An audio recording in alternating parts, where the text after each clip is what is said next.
This is Dante Williams, and you're watching Dante's Boxing Nation. This is Showtime, Sean Portman. Filipino Flash, Jesse Burns. This is Al Bernstein. You're watching Dante's Boxing Nation. I am Sugar Ray. Chick Shame. Sergio, the last name one.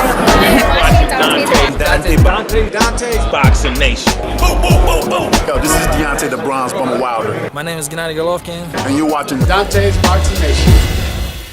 Dante's Boxing Nation. I'm over here with my man Snapper. What's going on, man? What's going on? Snapper Boxing Management here. What's going on, Dante? That's what it is, man. Now you pretty much the CEO. You about to do big things, man. You got some prodigies coming up, and I already know some of them are going to be some serious problems in the real near future. Go ahead and tell me about your boxing management and tell me about all the prospects you got coming up. Well, Snapper Boxing Management, man, we a force. Everybody knows that, man, you know, I came in the game strong with my man Roy Jones Jr. Man, we had Malik Iceman Hawkins on board. This kid is an 8-0 with 7 knockouts. He be fighting August the 5th in California. This kid is he's the next big thing in the welterweight division. I just signed Jamal Harris from Pensacola, Florida. He's a welterweight as well. A force to be reckoned with. Lightweight Frederick Wilhite. A force to be reckoned with. I mean, the lightweight division, the welterweight division. I mean, I'm telling you, man. We taking it over. We taking it over. And I have a Russian, Rashid Ambush, from Pensacola, Florida. That's where he's residing at now, but he's from Russia. And you know, one of Roy's prodigies. You know, matter of fact, all three. And we doing big things in the boxing world right now, Dante. And nobody's going to be able to withstand what Snapper Boxing Management bringing to the table.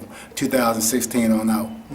How long you been knowing Roy? Let everybody know your relationship you have with Roy. Me and Roy been friends for some years now. And you know, one thing about what people don't understand about Roy keeps his word. If Roy tell you something, man, believe it. He's the only person that I've met in boxing thus far that with his Hall of Fame status, you know, he's just like me or anybody else, you know, in this world, man. He don't, you know, he don't get off on that Hall of Fame. Roy is just Roy, a regular person, and he's just a good guy, one of my best friends in the world. And speaking of that, me and Roy Jones Jr. and Greg Cohen Promotions, we have a big announcement coming in the next couple of weeks that's going to shock the boxing world. Man, we taking over this game. And we're going to be doing some things with Dante Boxing Nation, partnering up with Roy Jones Jr. and Snapper Boxing Management and Greg Cohen Promotions. And you guys are going to see something you've never seen before in boxing.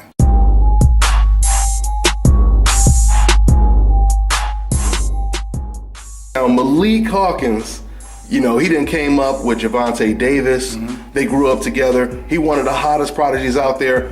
What's next for Malik Hawkins? Well, Malik has a fight August the 15th in California on CBS Sports Network Live.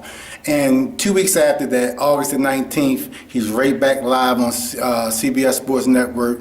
August 19th, I mean.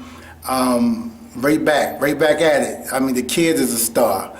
And remember when I tell you this, the fight for Malik in the future is going to be Earl Spence Jr. And believe me when I tell you, remember where you heard the first Snapper Boxing Management, Malik will be champion and he will be a force to be reckoned with, as well as the rest of my guys. When you see Snapper Boxing Management, know that everybody that's underneath my stable is killers. Yeah, y'all going to be hearing a lot about Malik. He's no joke, man. So let me ask you about some of the recent trending topics right now. We just found out that Gennady Golovkin, he's going to fight against Kell Brook. What do you think about the middleweight champion fighting against the welterweight champion? Does he have a chance? I mean, what's your take on that? Absolutely not. He doesn't stand a chance against Golovkin.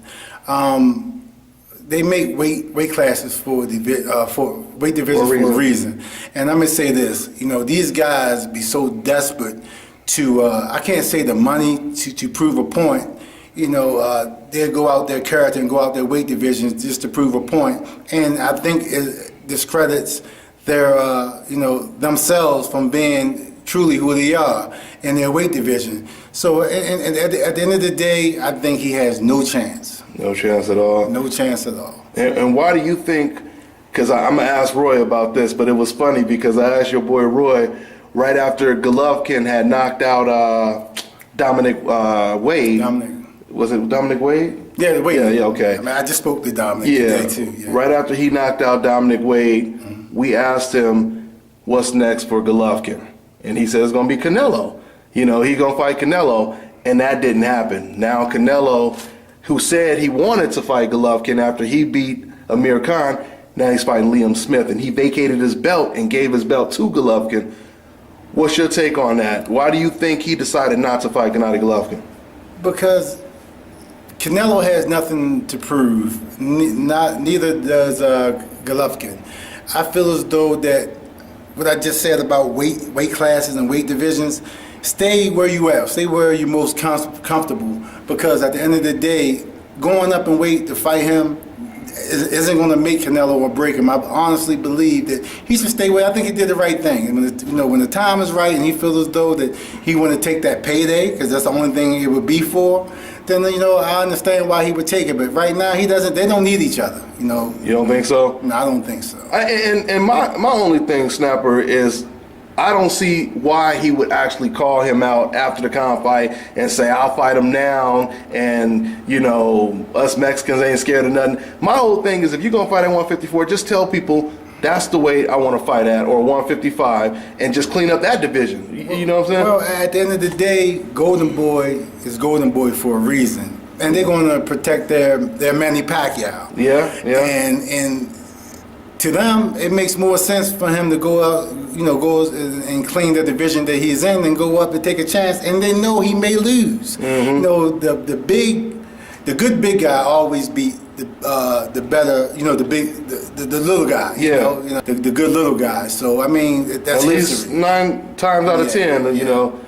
So yeah, I hear you, man. I hear you. So, and also Roy Jones, he's going to have one last fight. Talk about that a little bit. Yes, he has one last fight, August the 13th in Pensacola, Florida, for his fans and friends and family. And I want everybody to support Roy. Roy is a living legend, and keep the negative comments to yourself. The man has did anything and everything in the boxing world, and he even paved the way for Floyd Mayweather and the rest of these boxing guys out here today, the Malik Hawkins and the Devin Butchers and the Freddie Wilheights and the Jamal Harrises and everybody else, man. So give him his just due, and Roy deserves that. And I feel as though that the boxing world need to come together and support this man on his last hurrah. Yeah, and I'll say this too. It's unfortunate that Roy didn't have the type of social media that exists today too, because I think that would have really propelled, his status, and a lot more people would, really know what kind of beast he was back in the day, because Roy Jones, he was a beast. Yeah, and it's funny you said that. Every time I talk to Roy, he said, if I had the social media like Floyd Mayweather had when I was coming up, I'd be a billionaire now. So you do know your boxing, Dante. So that's the words that came out of Roy's mouth as well. So that's what I commend you for that. That's what it is, and I'm gonna be out there supporting him too. So y'all come out. Check Roy Jones out there in Florida, and your boy Dante's Boxing Nation to be out there covering the fight as well. So one more thing before you go, I want to say this. I got to give praises to my coaches, Calvin Ford and Kenny Ellis, and I'm gonna say this to everyone in the boxing world, that fighters, if it's not broke, don't fix it. You have these fighters that come up with these coaches, and they give their all to make sure these guys progress in this boxing world, and they make it, and they leave these guys behind. And it's sad, these guys give blood, sweat, and tears, all coaches, to their pups. So when their pups grow up to be Dougs, don't perform like one, don't act like a Doug, man. Stay loyal, stay firm to your team. If it ain't broke, don't fix it. Don't fix it. Mm-hmm. Yep. And you heard it from my man Snapper, man.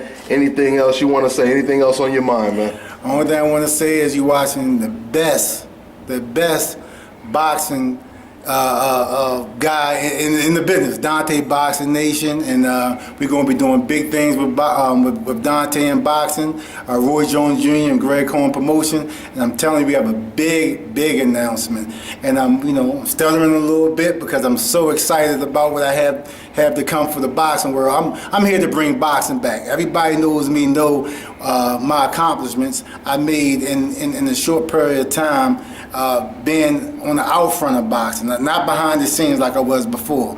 And we're not going nowhere. And Dante Boxing Nation is #1 for a reason. He's going to stay #1 because he's going to be with Roy Jones Jr. and Snapper Boxing Management.